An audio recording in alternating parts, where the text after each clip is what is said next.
What's up guys, Everything Apple Pro here, and I've been waiting for this one for a while. Today I'm going to show you a smartphone that tries to outdo the competitors by doing something completely different, something that nobody really asked for but at the same time is kind of cool. A display on the back. So let's take a look at the Meizu 7 Pro today, and is it better with two displays? Does two displays really change the user experience so much that you would want to switch to this phone? It actually has a couple other advantages to other smartphones that I'm going to talk about, but let's go ahead and take a look at one of the most unique offerings in the smartphone world right now.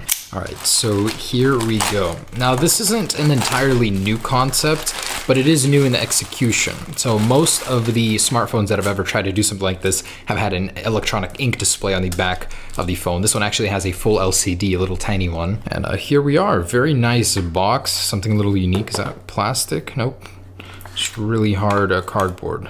Oh no, that is plastic. Very unique opening. So there it is.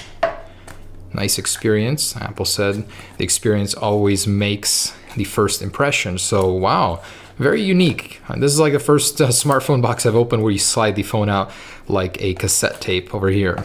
All right, so Meizu Pro 7 here. It's a very slim phone. Reminds me a lot of the OnePlus 5 from the back. And there it is. So logo down here. I like that they did something different. The dual lens looks a lot different from the standard devices that try to copy Apple, and I've actually made a video about that already. And here's that little tiny display. So about 2 inches there. And over here, let's go ahead and power it on and see what it has going for it. So volume on top over here. Very interesting orientation. Beveled in there. Meizu. Very, very similar to the OnePlus 5 on the exterior. And this right now goes for about $450, $470. So let's see if the price is justified here. Anyways, pretty standard stuff, I'm guessing, in there. Oh, and that's so cute. It's got its own little boot up logo as well. All right, so here it is. Now, nothing too special. Where most smartphones begin to focus on the front-facing display, they make it larger, they make it prettier. This one still has a pretty decent one, but they decided to focus elsewhere on the back. So basically you have it sitting down here. You've got the time. You can, is it touch screen? Yeah, it is, cool. So you got a step counter, so you can quickly get an idea there. But why not just put that on the front-facing display on an always-on display? I mean, what is the point? Already after using this thing for only a couple seconds, it's immediately apparent.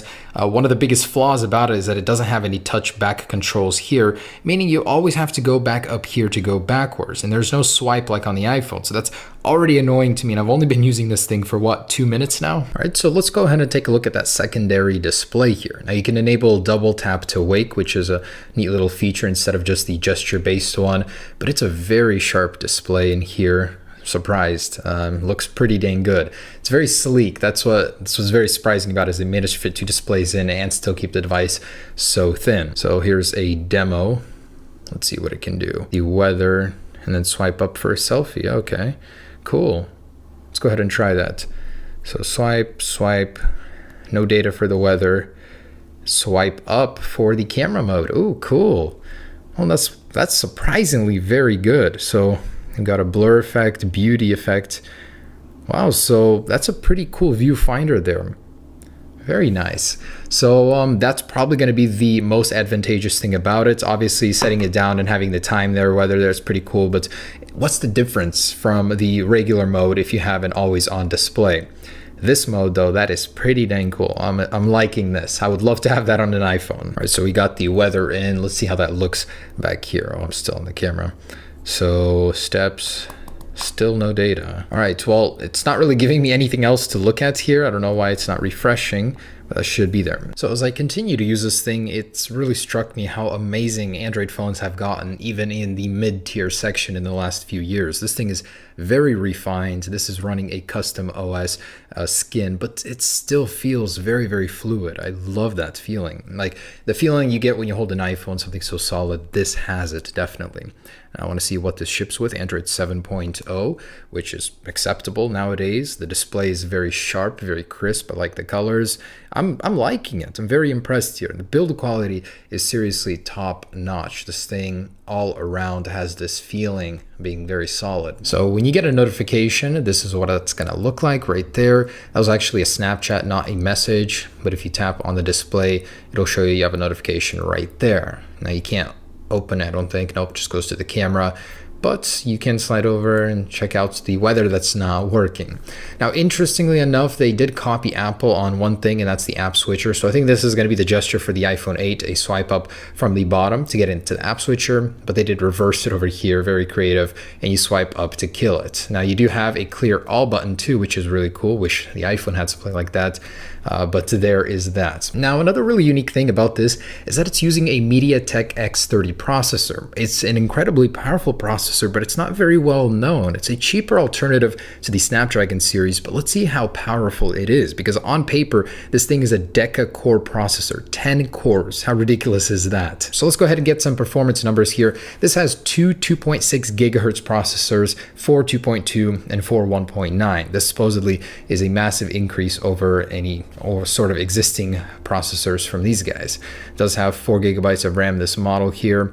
Not sure why that one says 1.7. Well, that was a nice surprise. Apparently I bought this thing and this guy sent me the inferior model with the slower processor that's more of a base model. So I guess we'll still get a actual benchmark off of this, but I was really looking forward to seeing the X30 and how it would compare. Man, that is a bummer. So it's stupid that you get these different classes and performances, but I guess to make it cheaper or to rip off eBay unsuspecting users or customers like me. Wow, that is truly terrible. Next to an iPhone 7, 869 single core score and 3961 multi, which isn't half bad. But yeah, I feel a little swindled here.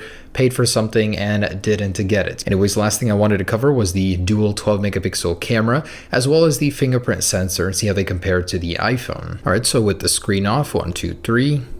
Oh, wow. That's actually very surprisingly fast here. Has no animation at all. So 1, 2, 3. All right, 1, 2, 3. Wow, that is at least twice as fast as the iPhone 7. Well, when it registers here. 1, 2, 3. There we go. So with the screen on, let's see that on both. 1, 2, 3. Even better there. Wow, I'm very impressed. That's an extremely fast fingerprint sensor due to the lack of animation. One thing that's really going to get annoying, you want to press the power button, you slide all of them down, you take a screenshot. That's super annoying. There's a couple annoyances about this thing that they should fix with software, but otherwise, very solid hardware. Let's check out that dual 12 megapixel camera on the rear. All right, synchronize. So I just realized this thing can't do 4K. It only has 1080p, 30 frames per second, not even 60, which is super lame. No optical image stabilization, which means those 12 megapixels, when in motion, go to waste for the most part. Color reproduction seems to be pretty good. It's definitely solid. It's not a bad camera when you're standing still. It's got the vibrance, it's got some clarity to it. Very good shutter balance and control here. I like it. The iPhone's is just much crisper with 4K, of course. It's for a budget mid-tier smartphone. Very, very solid here on the camera. Just lacking in features completely in that department. For a 12 megapixel, I'd expect a little bit more with the dual sensor. But there it is, guys. Quality is pretty decent. And for all the hype behind the secondary display, I wanted to see, how does it actually work? Does it help you take better selfies? So I took a few, and let's take a look here in some closer detail. Whoa, it looks like my face is floating in a sea of blur. Unnecessarily amount of blur there. It looks like a bad Photoshop Facebook picture you'd post. This is, I think, a beauty filter here. Didn't really work for me there. This is normal. I mean, it's all right, but what is the difference? How is it different from opening up my camera, flipping around the camera here, and taking a picture here? There is literally almost no benefit. Here you get a way bigger screen, more detail to actually see what's going on versus this little tiny one here. A gimmick more than anything, for sure. Like, this is just something you do not need in your life. As cool as it is for the first few minutes of using it, you immediately start to use the original camera with the original camera up here to take pictures. Of course, these are a little bit high resolution, so you get some more quality with them, but the viewfinder is much better on the original screen. I just think it's a totally pointless feature. All right, guys, so there it is, the Meizu Pro 7.